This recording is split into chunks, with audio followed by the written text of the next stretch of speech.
Hey everyone, welcome back to Netcode-Hub channel. I am Frederick and today we are kicking off an exciting new series on building a robust and resilient e-commerce platform using .NET 8.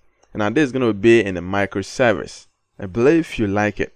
In this series, we will dive into creating 3 essential APIs. We're going to have access to our product API, our other API, and an authentication API forwarded by role-based authentication. Aside from that, all these API are going to be orchestrated through the powerful Ocelot API gateway. So basically, it's going to be 4 APIs, but we're going to much concentrate on 3 of them. That is for product, other, and authentication API. Now, with the Ocelot, there's going to be an API gateway, and it is very easy to configure that. Let me tell you a sneak peek of what we're going to cover. We're going to implement resilient and robust strategies by implementing retry, rate limiting, and caching to make sure that our services are reliable and performant. Aside from that, when it comes to security aspects, we're going to leverage our system here with role-based JWT authentication to secure access control. And in all, we're going to implement a unit testing. Through testing our controllers, repositories, and other HTTP services, we're going to make sure that everything works and is running as expected. This project will also be created using clean architecture. Now the next question is, whom is this project meant for? It is meant for beginners and also advanced developers. So we are going to integrate synchronous communication between our API services. You know, synchronous communication between APIs means that when one API makes a request to the another API, it has to wait for the response before continuing its process. It's like making a phone call and waiting on the line until the person on the other end responds. So for example, if your other API needs to get product details from the product API before it can process the order, it sends a request, and this request is going to be an HTTP request to the product API and then wait until it gets the product details back. Only after receiving this information does it continue on processing the order. So maybe you'll be asking yourself, what is the importance of implementing synchronous communication in APIs? Well, it ensures that the data received is current and up to date, as the response is provided immediately. It also helps in scenarios where tasks need to be completed in a specific order, making sure each step gets the necessary data before proceeding. Now in this API, we are implementing synchronous. Now after that, we're going to build another API, the same e-commerce API. We're going to modify this, and in that, we'll be implementing asynchronous communication. So stay tuned. After we are done with this, we have a look on that as well. So as I said earlier on, this video is going to be in series. So maybe there's going to be the first one, second, and etc. So I'm going to create a simple playlist which is going to house all these videos. So if you want to take a look at the whole project, then check the video playlist or check the video description. You're going to have the playlist in there. You can check the playlist and watch it one after another. Alright, so in order for us to understand this very well, I've prepared a simple diagram which is going to explain detailedly to what I have already said. And there you go. That is a diagram over here. Let me just put it up. And in here, this is what we are going to do. I told you that you're going to have a simple 3 APIs, but we're going to add an API gateway. So meaning they're going to be 4. But the much concentration here is on the 3 APIs. Let's see what we're going to do. We have an API gateway, and an API gateway is a door. It is a passage to other services. So in here, we have an API gateway, which is a door to these 3 services. Okay, these are also APIs. So all clients are going to make a request not to any of the APIs in here, but rather to the API gateway. Now this gateway is going to call the various services as needed by the client. And like you see, we are having an order API, product API, and authentication API. Now API gateway is going to also handle authentication from authentication API. And aside from that, if the user is authenticated, it's going to push it up to the request or to the service which is required. Now this service, in order for us to check for our role base, we don't need to check the role base from the API gateway. Rather, you want to check it from this, because this API, they have their different controllers, and in their controllers, they have their different role-based authorization implemented. So in that, we are going to also connect this authentication to any of these or both of these, so that they can also make a check in here. Now, when you go to the other API and the product API, other API is going to make a request to this. What I made here is all of these are having a single database. I am not having a separate database for each. So we are having a single database that all these APIs are going to make a request to. That is for this project. You can also make another one whereby you can have individual databases. But for now, let's maintain this. Now, all these the APIs are getting access to a single database. Now, in order for an API, this other API to return a data requested by this client, which includes this product API, this other API must make a request to this. And now, in making this HTTP request, I have implemented retry, or we're going to implement retry policy. Now, this retry policy is going to retry as soon as a request fails. It's going to retry maybe 3 or 4 times. The number of times that you're going to specify is going to retry that before it returns a result to this API, for this API to direct it to the specific client. Aside from that, to make our API also robust, our gateway robust, we need to implement caching and rate limiting. Caching here will cache all the responses based on the seconds that we have specified. So maybe it could be 60 seconds, 120 seconds, or name it. You can put it in there. So if any request is being called from this other service, it's going to cache in here for 60 seconds, and at the next client make a request, it's going to return this cache data to the client without necessarily going to the API to fetch the specific record or data. Aside from that, we're going to apply rate limiting. And in here, we're going to make sure that within a specific period, we want the API to accept 3 or 4 requests. Now, within that period, if the request amounts more than what is expected, the subsequent ones is going to return 429, that is too many requests, or any other status code that you want to return with a custom message. You can do that. Okay. We're also going to implement that in here. Now, you know that since our authentication API is going to be used by both API gateway and the 2 services in here, we need to create a shared library which is going to be used by the authentication itself and other APIs or other services. So we're going to have our shared library which will handle that. I believe this gives you a simple summary of what you're going to be doing. It is not much, but it is intense. So let's start. All that we're going to do here is we're going to create a single project for each. We're not going to add all these APIs in a single solution. No. We're going to create 3 or 4 solutions. Now, each is going to house each service that we've spoken in here. So we're going to have an API gateway solution. We're going to have other API solution. We're going to have a product solution. We're going to have authentication solution. And maybe we're going to have a shared solution.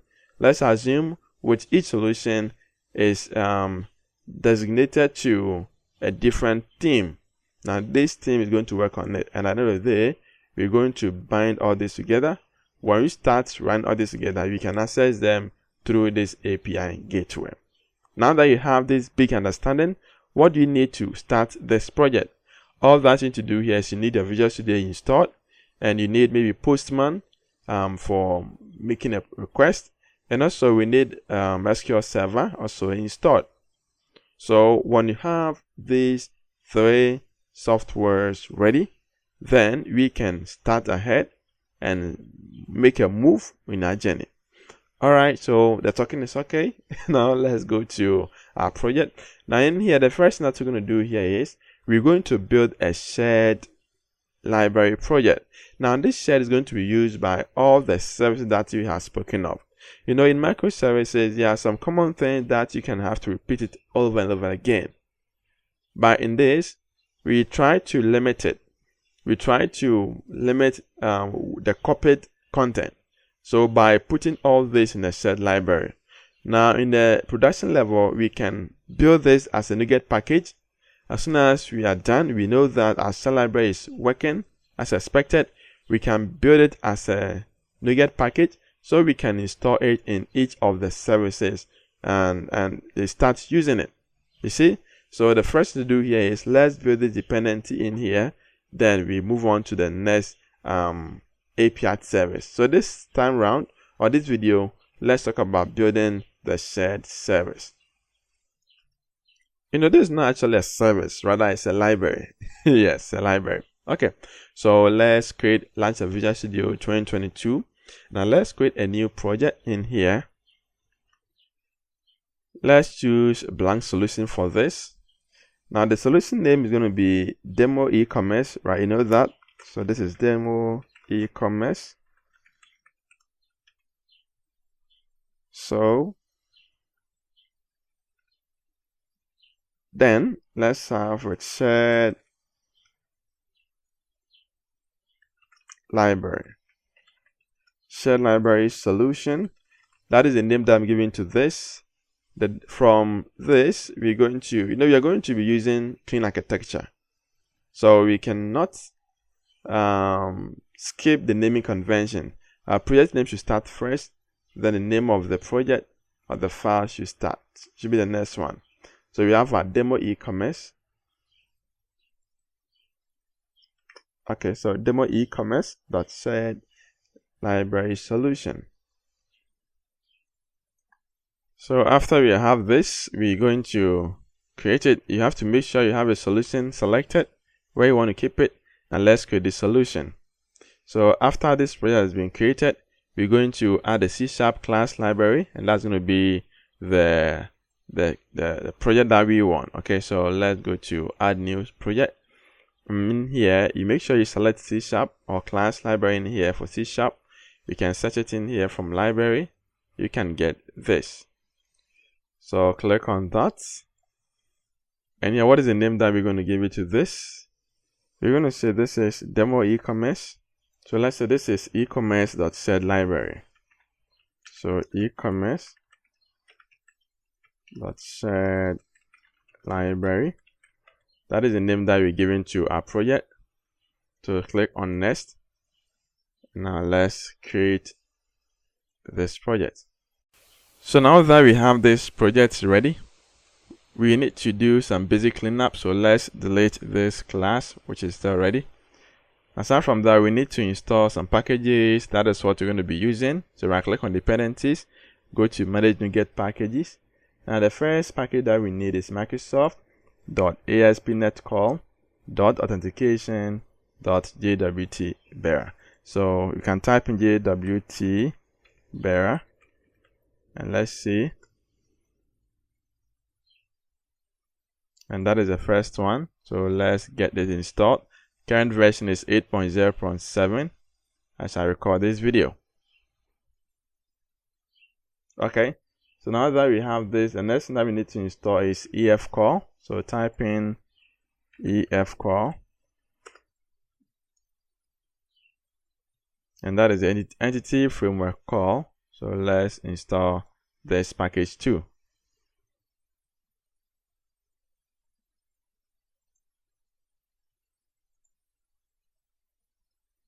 And now since we're going to be using SQL Server, definitely we need to install SQL Server.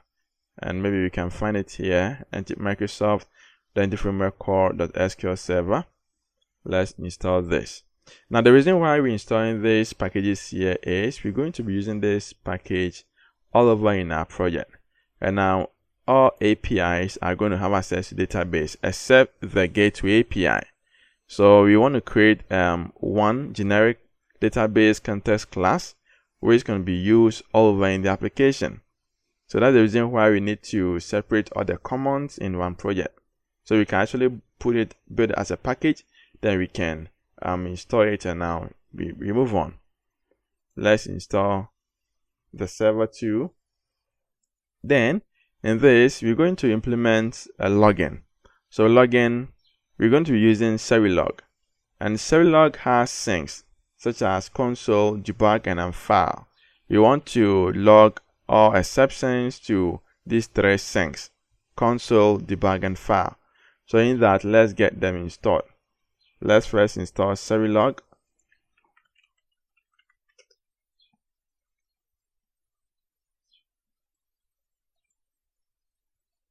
So we can have serilog.asp.NET Core. We can have this. So when we install this, we can have access to the sync. We can have access to the console. That is a console, debug, and file, right? So you can have access to all these within the serilog.asp.NET Core. But if we decide to install only this Serilog, then unless you install these three things: file, console, and login. So you can decide to install these four or install only this for all. So let's install serilog.asp.NET Core.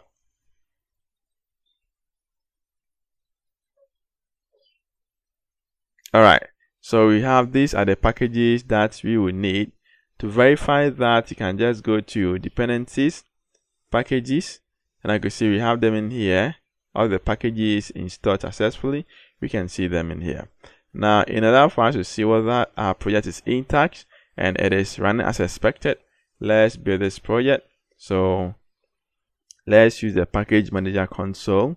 You can find it from tools if you don't have yours, then package manager.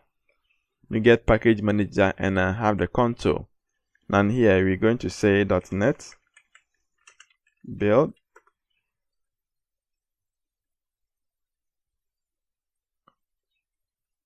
And now this is going to build a project. We see build succeeded. So we have one warning. And what is the warning? Unable to find project to restore. So let's see. Let's do rebuild solution. Check it out. So here we have one succeeded, and that's great. Alright, so we can close this. So the first thing we need to do here is let's create a response class. So let's add a folder here and I make it as response. Now this class is going to be used by all APIs, all services. So we can put this as common. We can put it in here. Let's add a class. This class is going to be response. And now this response, let's make this as record. So this should be public, so it can be accessed globally. Let's make this as record. And now this record, we can specify what we need, the properties straight ahead in here. We need this is a boolean, and here we're going to say that this is, let's say this is flag. Aside from that, let's set this to false defaultly. And let's have string message. In case you have any message at all, we can pass it on in here. Maybe we can say this is string.empty as well. Or maybe we can say this is null. Okay. Now we can go ahead and remove this. So this is our response, and now this response is going to be used by all services. Take note. That's the reason why we are bringing it here. We're also going to be handling logs. So let's also add a folder which will be used in all API services. So let's say this is logs. Now with this logs, let's have a class known as log exception, which are actually going to log exceptions.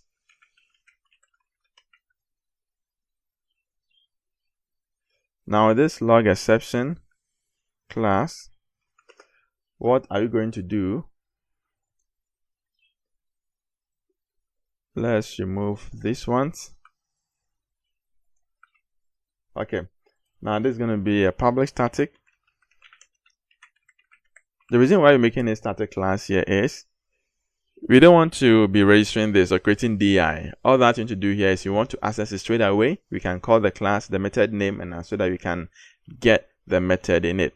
No dependency injection is needed in here, so we can straightforward use it. So let's make this static. Now with this, let's have a public static. This is void because it's going to return nothing. Now let's say this is log exceptions. Now this exceptions, all that you need to do here is you need to specify the exception. Now the exception, and I say there's an exception. Now within that, we need to create 3 methods. So what we're going to do here is we're going to create a separate method for each, but we're going to combine them here so that we can call them straight ahead in this method. Let's say log to file. Now this log to file passing only ex.message. That is what we need. So log to file, let's add an extra 2, and now this is going to be log to console. Then log to debug, so we can see it when the app is debugging. Let's debugger. Right. Okay. Let's create method for each. So let's generate this method. This method takes in a string property, so we can, if the IntelliSense is not helping us, we can do it on our own. So in here, there's going to be public, and as you know, it's a static void. We say log to file, and now this log to file, it needs a parameter of string message, and now we're going to say that log here, because log is coming from Serilog dot, and for file it's going to be information. So this information passing this message. Let's make another copy, and now let's change this to console and a debugger. And within this, we can make it warning, and from the debugger to, it is the same log debug. You see? So in the debugging section, you're going to have access to the results. In the console, you're going to also have access to the results, and we're going to create a file which is also going to handle the results or exceptions in it. Anytime that we call this class, it's going to handle that. Great. So we have this also created. The next thing that we're going to do here is we're going to create an interface. Now, since we are going to talk about service, order, and product, each of them is going to perform CRUD, create, read, update, and delete operations. So in order for us to skip repeating this interface in all services, we can create a single generic service in here. We're not going to make it limited to a specific type. We're going to make it type open so that any service can call this interface, generic interface, and I'll pass it on a type and make it happen. So let's do that. And in here, let's create an interface folder. So you see how I'm naming this folder so you can see it, you can understand them. So let's say this is interface. It's a single interface that you're creating. And then here, let's say this is, it shouldn't be a class though, it should be interface. And I'm going to say this is generic interface. Now with this, let's make this as public, as you know. And also, this should be an interface of T, because we're going to specify the model on ourselves. Now we're going to say where this T here is a class. Let's clear this. So the first method that we need here is we need that task, and I know we have response already, which is also in here for the shed. So this response, we're going to say that, let's say this response will come from response class we just created. And now here we're going to say this is create async, and now we need that T entity. That is what we need. Now aside from that, we also, let's see our response, what that we can have access to. This response class. So we can grab this namespace, go to the interface, and now here just say using.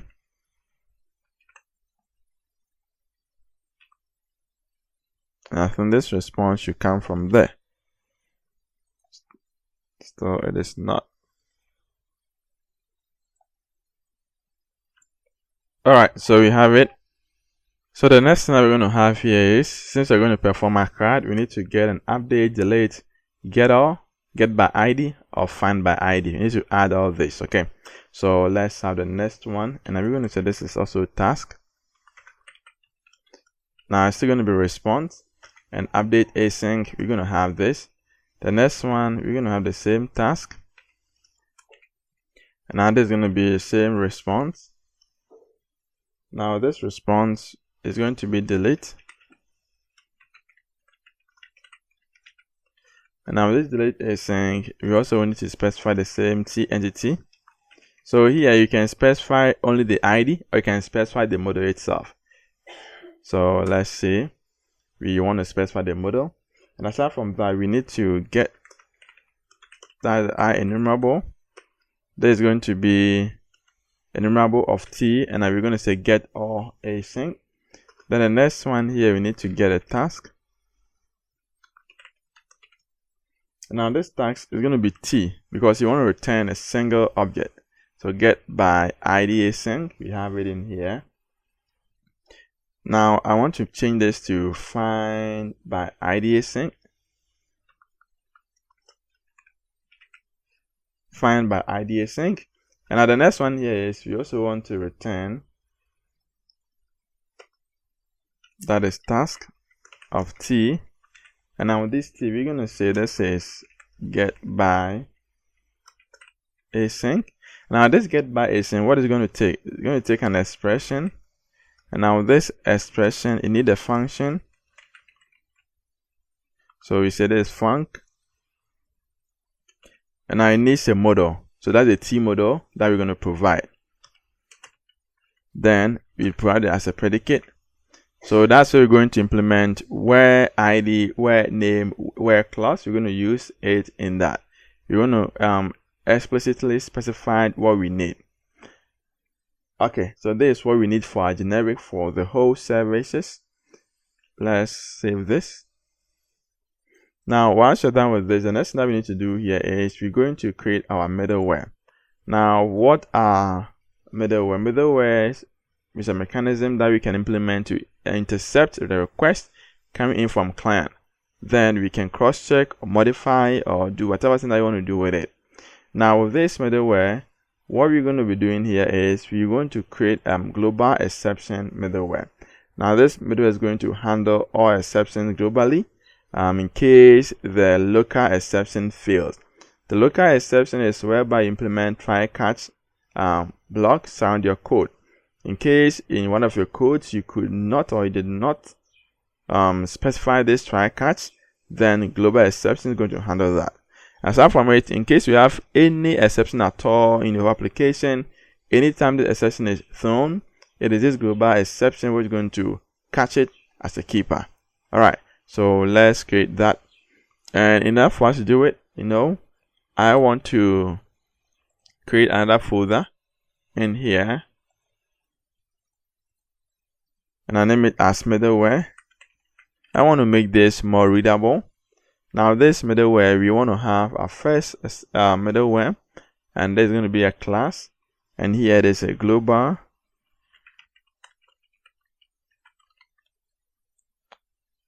exception middleware. All right, so for I think yeah, for the response, I added just single s in here because the name was the same as the file name, and that shouldn't happen. Okay, so that is the reason why it was not popping up in the interface. So when you check this interface, you see we have s added, and I forgot, so let me tell you before you also get the same thing. And I believe you've done that. Perfect. All right, so let's go back to our exception. Let's make some cleanup.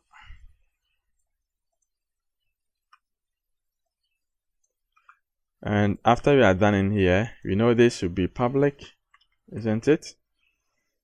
And in order to make this as middleware, it should have request delegate.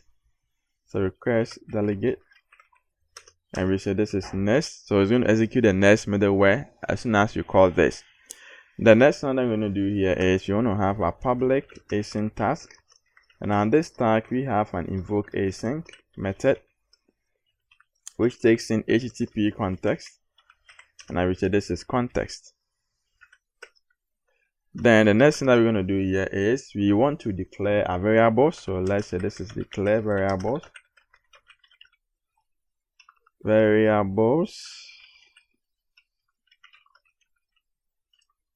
What are these variables? You want to have a general message, so we're going to say this is string message.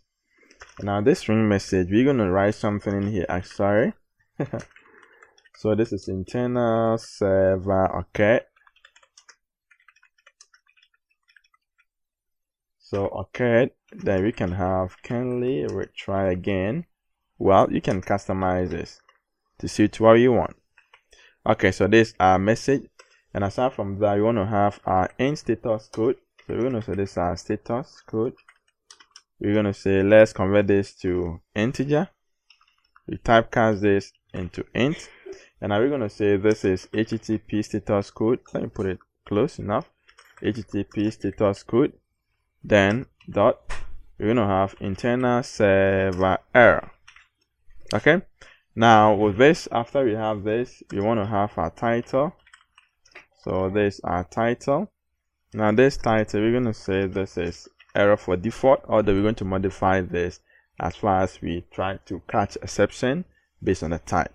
Okay, so let's use try in here, and now with this try, we're going to have an await, execute the next one, and I'll pass in this context. That is when, if everything is working, we want to go to the next context, the next middleware.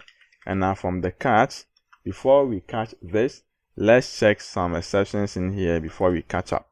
Now from here, you know, this next context here, since we're going to implement authentication, we're going to implement a rate limiting, we're going to implement an authorize, we can check and see if the exception that is thrown here is, or even if the request that is thrown here has the status code equal to this, then we can specify, we can modify this message.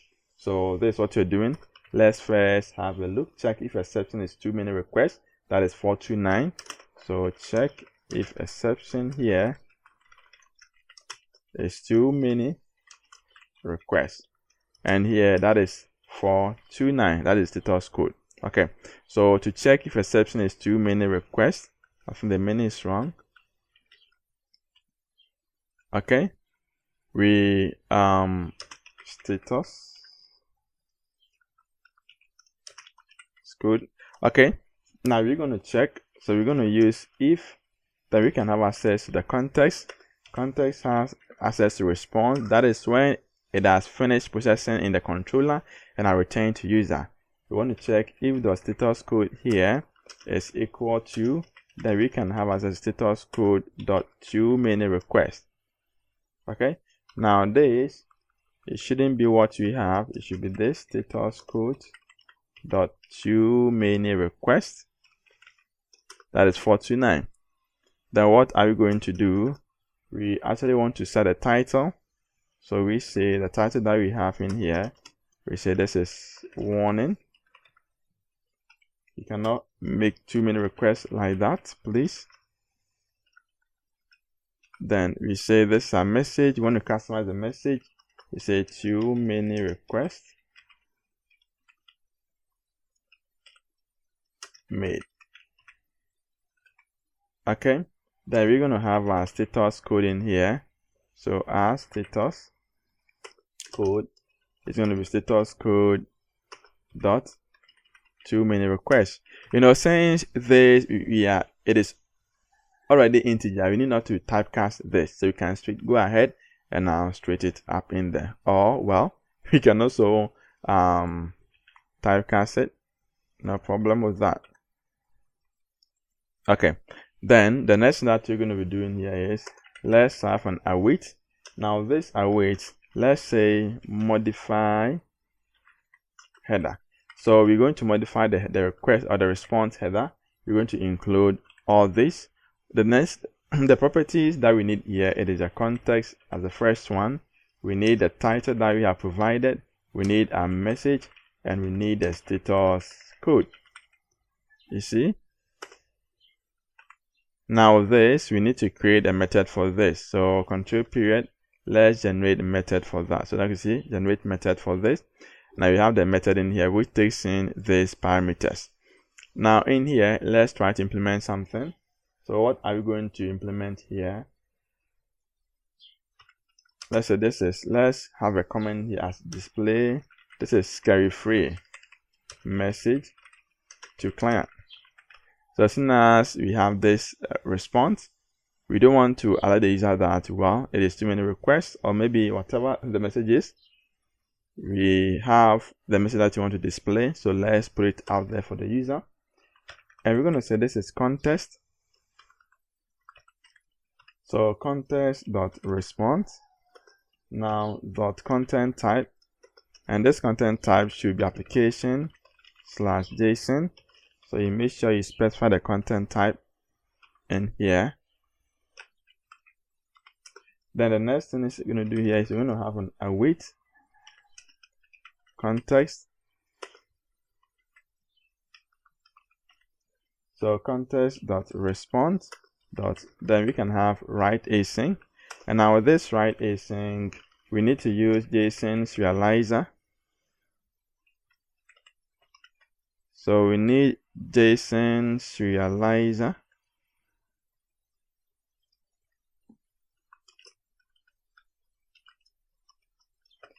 And now this is coming from system.test. So serializer dot, then let's serialize the response. And I will say this is new problem detailed.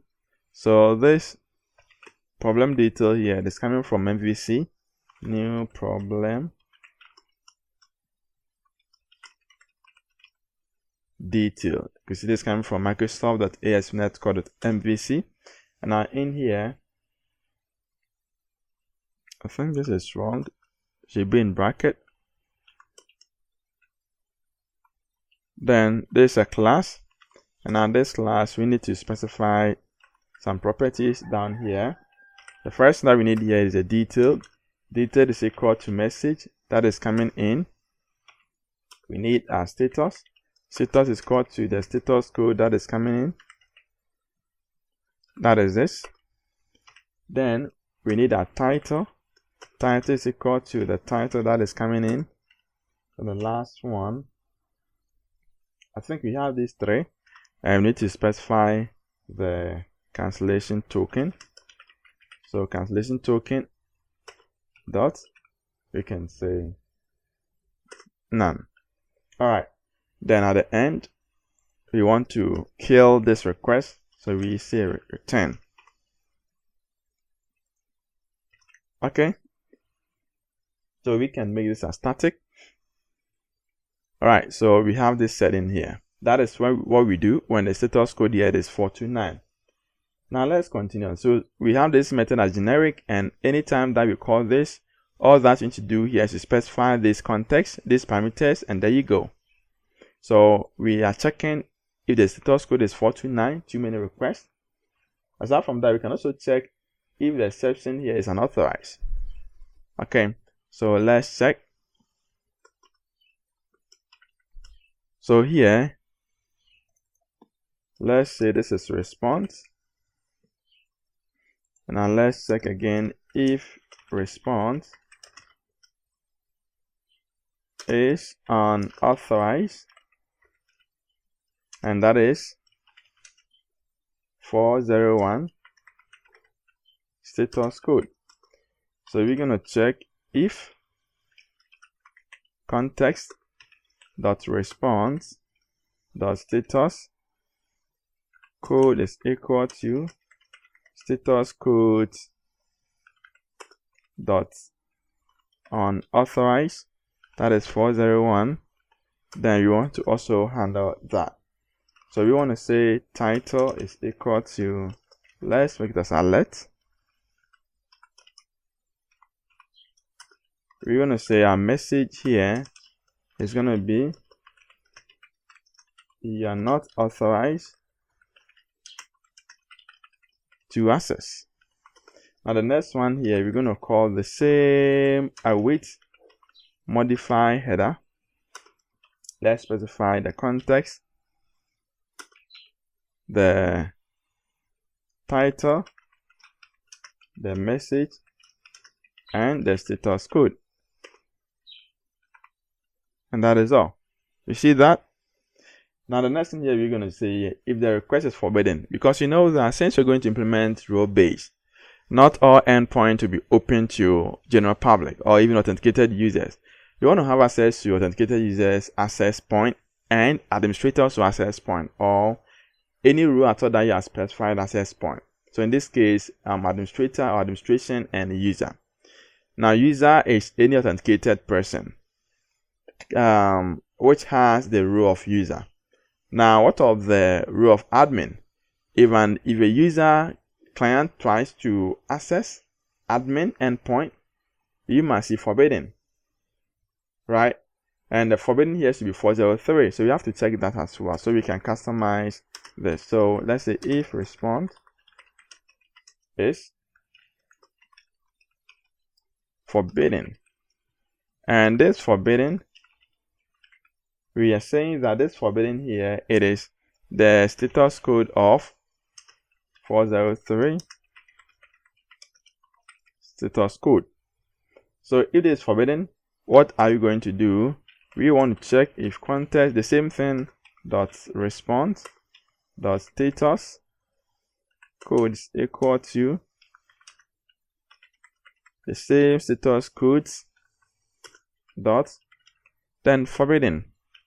So in this case, what are we doing? Well, set title.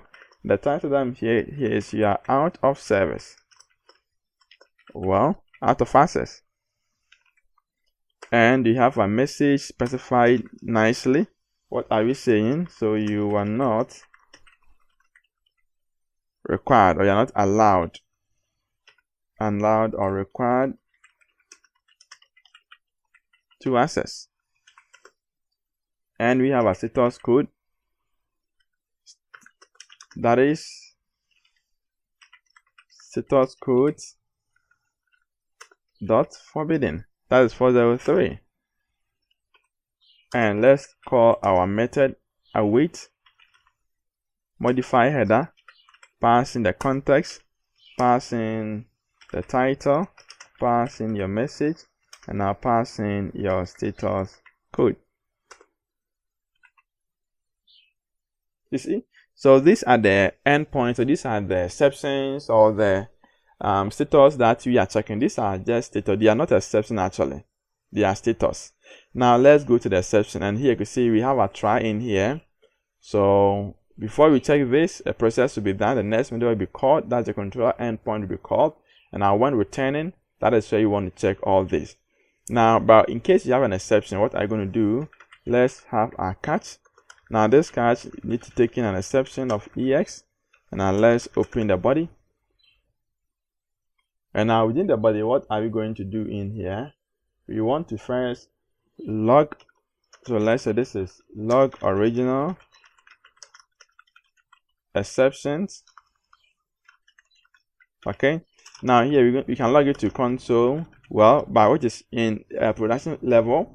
Log it to your database or your email or any login service. Okay, so you can go in there and check like Elasticsearch. You can log it to there. You can also log to your database and a lot. I've done login video on login, so you can check the playlist and you're gonna find it in there. I'll try to put the link also in the description so you can just go far with it. Okay, so in here, let's have a log exception, and this log exception is a static class that you created.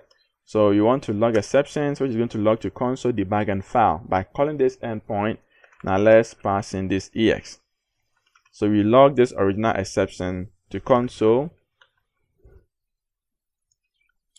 to file. This will log to file, debugger, and now console. Now aside from logging this, the next thing that we're going to do here is let's check if the exception here it is timeout, because you're also going to implement timeout, and a timeout is going to raise a timeout exception. Okay, so let's check if exception is timeout,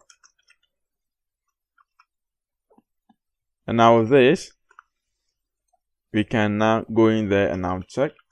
So if ex is, and when time is out, we're going to have this task cancelled exception, or we can check, because the reason why we're doing here is now when you implement timeout using this default HTTP client, you're going to have task cancelled exception.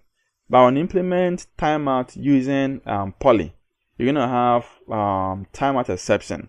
So in this, you're going to use an HTTP timeout. But well, in case you want to use the poly, then this code should also work. So that's the reason why I'm checking all. So it means if the first method couldn't succeed, it's going to check the second one, and definitely it's going to make it happen. So we say timeout exception. Then what are we going to do?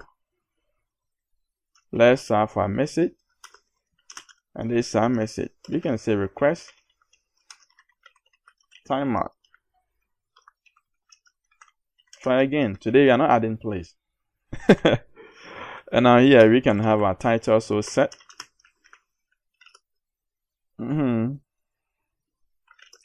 Yeah, out. Well, out of time is what I want to set.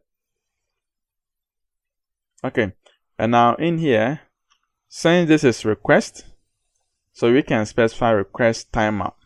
So in here, let's say this is our status code, and that is status code in here. Dot. This should be the status code dot timeout. Now there is a request, so take note, there is not authentication request, there is not gateway timeout, there is just a request. So request timeout, and on this request timeout here, it is having a code of 408. That is timeout, and not any timeout, rather request timeout. Okay, so we have this set. And now the next thing that we need to do here is, here is going to catch only when the exception is task cancelled. So at the end or at the long run, in here you want to call the method. So whether the exception here is a task cancelled exception or timeout exception, or any other exception that we have not implemented, it's still going to execute await modified header. You see? So, and now we need to specify our context, our title, our message, and the status code. So we're saying that here, so if none of the exceptions, then do the default. Now, do you know the default? The default is what you have specified in here. So these are the default. So let me make it declare default variables. So you're going to execute it, and even if the exception is also caught, then it's going to execute this. Okay, so if not an exception or exception caught. Okay, so if none exception, let me just give a nice comment. So you say that if exception is caught. Okay, so do this. If none of the exception, then also do the default. So do this, and that is what you're going to have a look. So there is a method. If none, that is, if the exception is not task cancelled, still continuing. If it is exception is caught, still continuing. Good. So request timeout. Great. So now that we have our global exception working perfectly, although we haven't tested it, but trust me, based on how we have formed it, it's going to work. Let's save this. The next thing that we're going to do here is we want all our services to listen to the API gateway. We want our services talking about our authentication service, our product API, and our other API. We want these APIs to only listen to the gateway API, not any other outside request. So in that, we need to create another middleware to handle that. So in the middleware folder, let's also add another class. And this class, we're going to name it as listen to only API gateway. Listen to only API gateway is a class. And you know what to do already. Since it's the middleware, it needs to take in what as a request, delegate as next,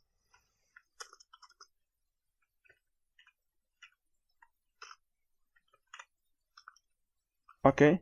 Now in here we need to implement, that is a public async task, and that is an invoke async method which takes in HTTP context. We say this is context.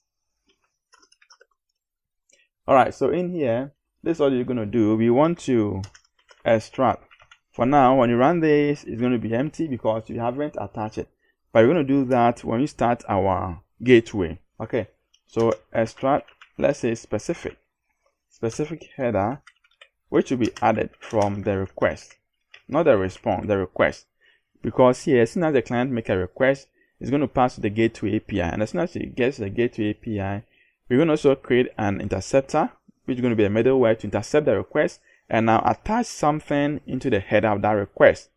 Now this header, this something will be available inside only the header, which can also be accessed within the client or the other services. So extract specific header from the request coming in. Okay, and now what are we? We're going to say signed header, and this equal to, we can have access to this context dot request, not a response. Then inside this request we have also, it also has headers. So request dot headers. Then this, we want to grab API gateway. So that's my signing key that I'm giving it. API gateway. Okay. Then you want to check. Now this will return null. So we say null here means the request is not coming from the API gateway. Because as soon as it comes from the API gateway, this will be added automatically. So when you check and couldn't find it, it tells us that this is an external request. And if it is, then we can do something with it. So we're going to say that we're going to say sign header dot first or default. We check if it is null, then we know where it's coming from. Then we can say context dot response, then dot, we want to have a status code. And now here we want to say that this status code here, it is service unavailable. So we're going to say service unavailable, and that is 503. Then issue 503 service unavailable to user. Okay, so as soon as you make a request to this, direct request to this endpoint, any of the endpoints at all, it's going to be product, order, or authentication. You want to return 503. Service unavailable. If you want to have a service of this, please go and pass it on from the right channel. That is the gateway API. Okay. Now that we have this, the next thing we're going to do here is, we want to return something meaningful as well. So we say context.response.write async. And now we want to say, sorry, service is unavailable. Yes. True, it's unavailable because we did not pass the right channel. And we don't want to tell the user to go and pass the right channel. All that we need to do here is, sorry, service unavailable, because the right client will pass the gateway. You know what I mean, right? Okay, but let's implement else in case it gets it. In case it's going to, or in case it got what it needs from the header, then we can go ahead and I'll say await, then please do execute the next context, the next middleware. So this is our header. Listen to only API gateway middleware. Good. Now the next thing that we need to do here is we also need to create our authentication scheme. Now this authentication scheme is going to be used by all the APIs, all the services. So this should also be a scheme that we need to create. So let's actually create another folder in here. And actually this is going to be, well, let's add a folder to this. And maybe we can say this is authentication. So authentication. And on this authentication, let's create. I believe this should come even from the dependency injection, because we're going to create biomes. So in the dependency injection, we provide this in there. All right, so let's have our shared container service. Now this shared container service is going to come from a dependency injection. So let's add a folder. And let's make it dependency injection. Now the dependency injection, let's add our authentication scheme. So we're going to say that here we're adding authentication scheme. Now in order for me, I can add JWT because this is limited to JWT. Well, so let's add it. JWT authentication scheme. And now with this should be a public class. I believe you know that. Let's add a static. Then within this, let's have another public static. And this is coming from, this is going to return iService collection. So iService collection. And now this here, we're going to say this is add authentication scheme. So add, well, JWT authentication scheme. Okay. Then within this, we want to add it to this iService collection. And we say this is services. Aside from that, we need iConfiguration, because you're going to grab something from the app.json, that's a config file. So iConfiguration, and we say this is config. Great. So now that we have this set, let's add JWT service to this. So in order to do it, we're going to say this is services.add authentication. We have it. Now this authentication is provide a scheme, JWT bearer scheme. So we're going to say bearer default. I forgot R here, which needs to come from this namespace. And now with this, we can have authentication scheme. Now this scheme here, we want to grab the value. Oh, not the value, because this is just a string. Let's see, just a bearer. It's a constant string, so it's a bearer, so we have it in here, and this takes in string. Good.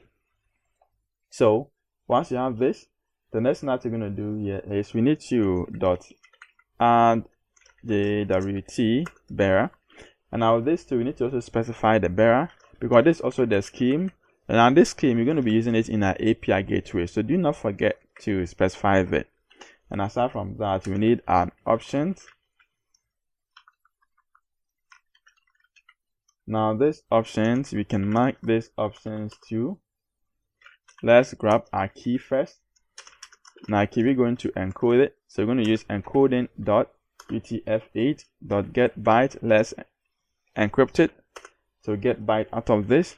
Now since you have this configured already, we can have access to .getSection. There's another way of getting it.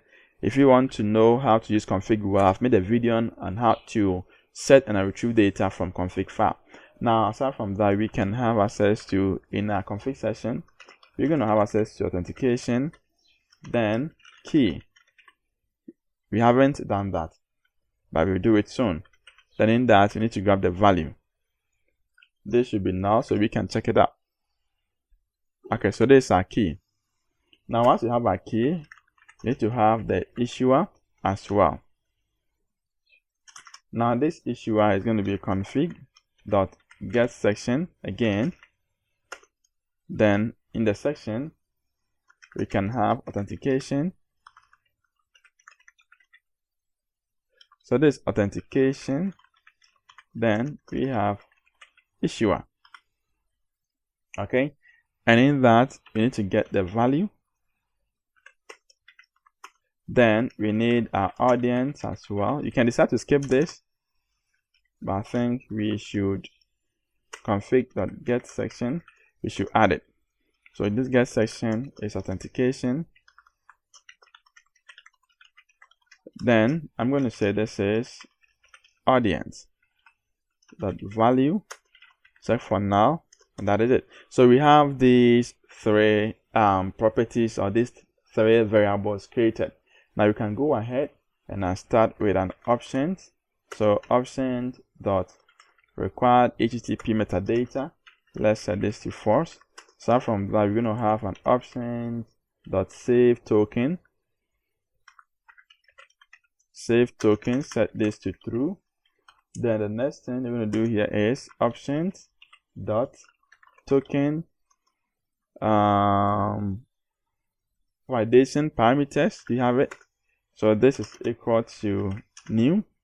Then we're going to have access to token parameters, and in that we can specify our, so let me just, so you have a token parameters, and that we can specify validate issuer, set this to true,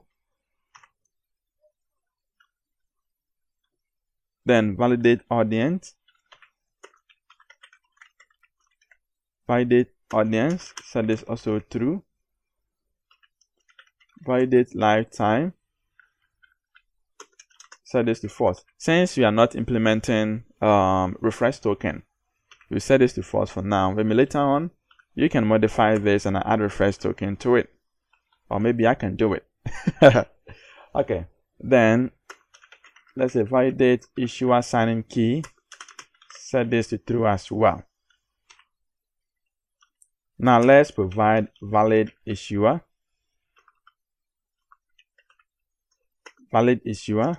and that is the issuer that we have created. Valid audience, and that is the audience that we have created. Then we have the issuer signing key, and that is what we have provided. So we need to use new symmetric security key. Do you have it? Security key, and I'm passing the key that we have created, and that is all. We're done. Okay, so you make sure you terminate this beautifully. Then the next thing that we're going to do here is we need to also close this and then return service.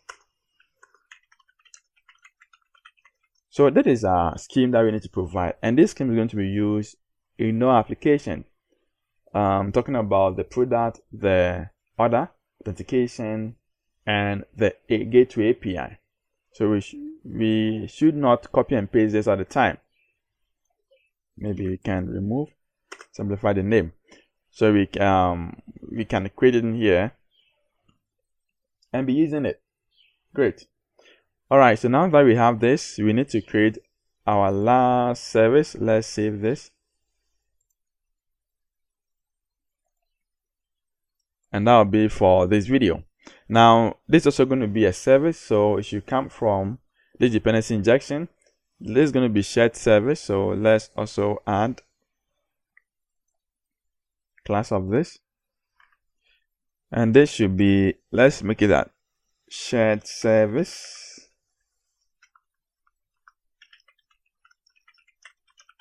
Shared service container. So within our shared service container, we need to make this as public. As you know, there's a default thing that we need to do. And let me remove all these spaces. Okay. Now the next thing I'm going to do here, we're going to have a public static. We're going to return iService collection. And I'm going to say here, there's an add shared service.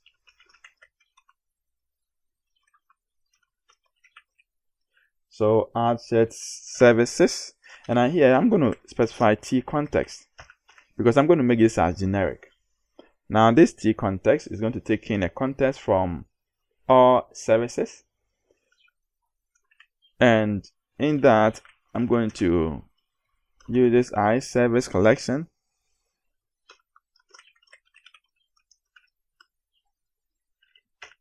And I name it as services. Aside from that, we need iConfiguration. And so this is config. The next thing that we're going to do here is need a string file name. Ask me, why are we using the file name? The reason is, let me just break this down. Now this is a file name, and in that you have where this T context is coming from DB context.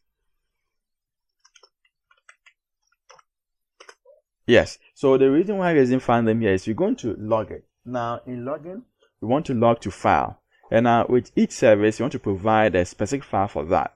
You don't want to use a single file for all. Make this generic and dynamic.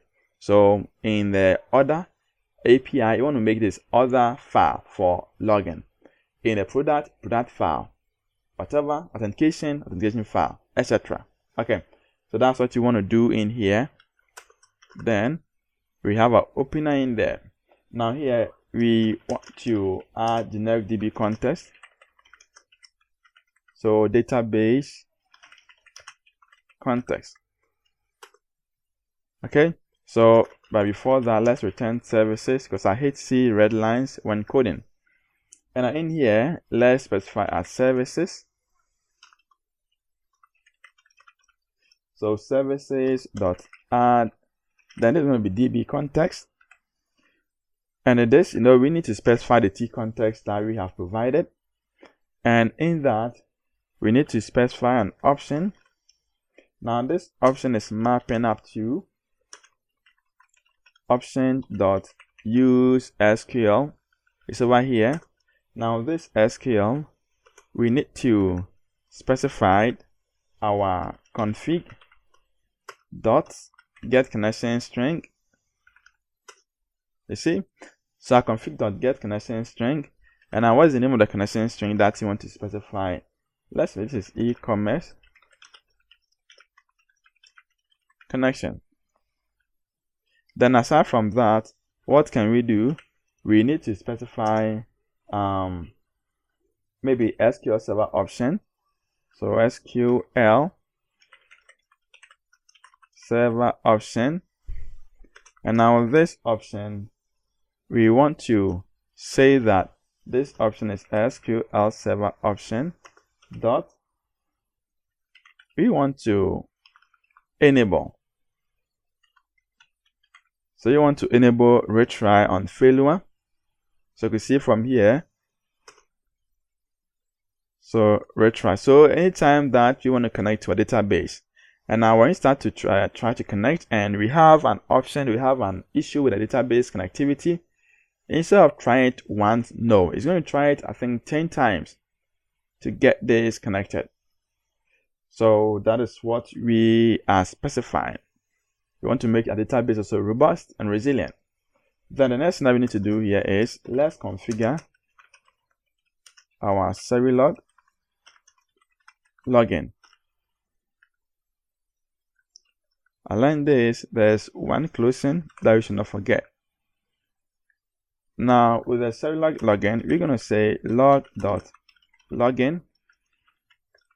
log, which is coming from Serilog dot login, logger, not login, is equal to new. We're going to have logger configuration,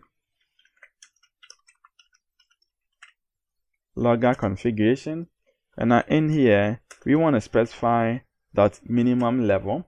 And what is the minimum level that you want to specify is what? Information. So this is the information, and aside from that, we want to write to, so write to debug,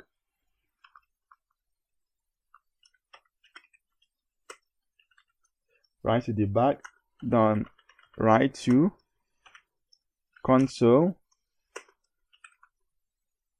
then write to file.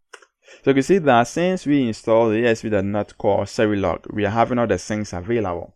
Now this file, we need to specify the file name, and in here we need to use, there is a path. So this path, we're going to say the file is going to be provided, and that is the file name provided. We want to grab that and make it, append the date, then make it as a test file. So how do we specify the date? We can do that in a simple form. Let's use restricted to minimum level, and now this, we're going to say this is Serilog dot minimum level dot information. We can decide to use debug. That is when we're debugging, any issue that we get is going to put it in there. Very well. Let's check it to information. And aside from that, we need output template. So this is what we need to create. So you can attach the file name. This side, that's what we're talking about. Now this output template, we need to specify. Let's specify the date and the time format. Be careful when typing. This is delicate, you can make mistakes, so take note. Watch well whilst you type. I'm also going to do it well. Okay, so let's put it in this. The next one that we're going to do here is going to be time stamp. You're watching? So this time stamp, you want to specify the year first. You can also change it to maybe month first, whatever. This is the year. And you want to use the month, you want to use the day. Okay, aside from that, specify format the time. There is hours, and we're using 24 hours, right? So that, because we have a hour. So from that we have mm, then we have ss seconds. Okay, then I think you had one is great. Now that is what. Now the next thing I'm going to do here is you need to specify the level. And now the level has been specified already. It is the level 3. So we specify the level of 3. But before you do that, this should be, it's a variable, so it should be in here. And I'll say this is level of 3. And what is the message?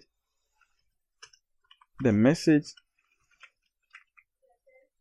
here, and then the next one is we need to make it in a new line.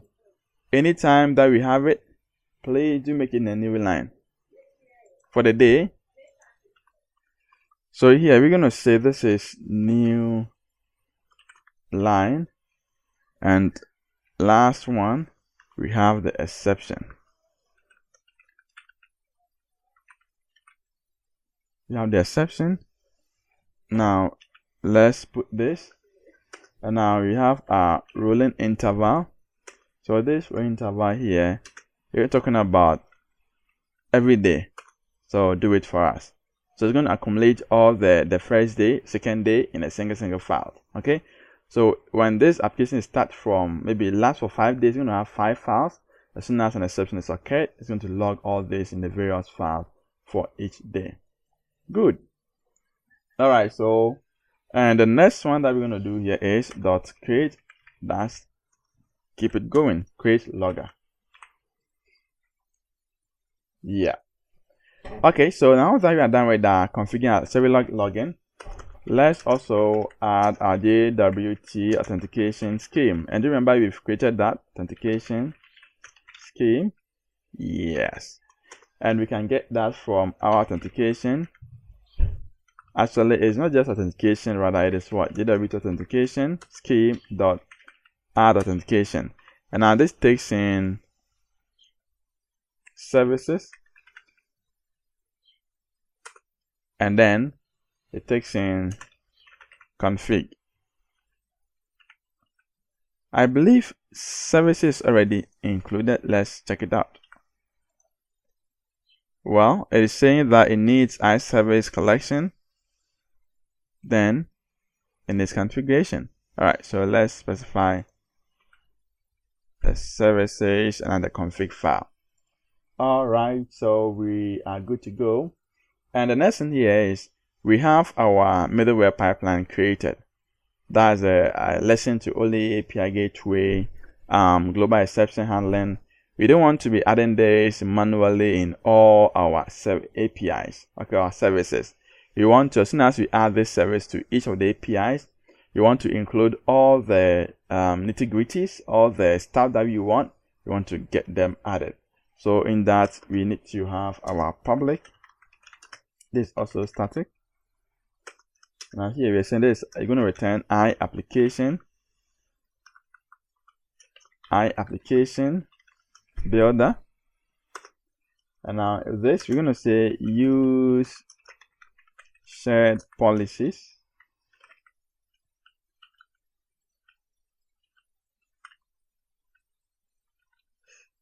So use shared policies. And now this is using iApplication builder. We say this is app. Then in that, so here we're going to say this is use global exception. So with this global exception, we're going to say app.use middleware.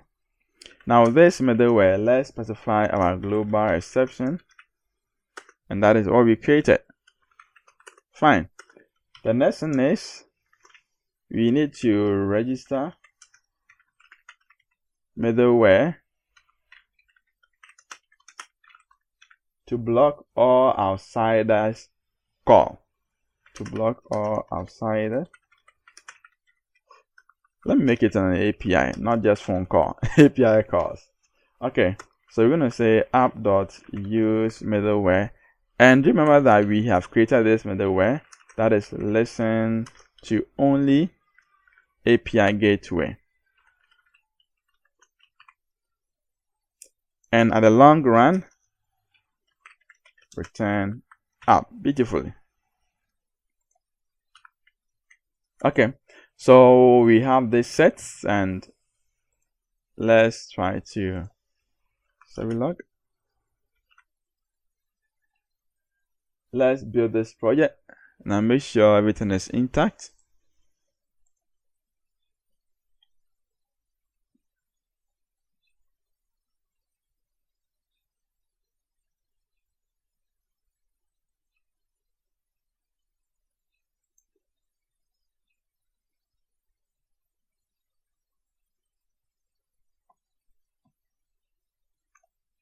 Let me rebuild this one more so I can get all packages installed and rectified.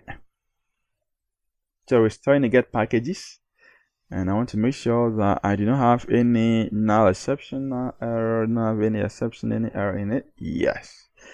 And that is it. Okay, so in this video, we've seen how we can create a shared library for our microservices. So that is it for this video. Watch out for the next one. So then, see you again. Happy coding and take care.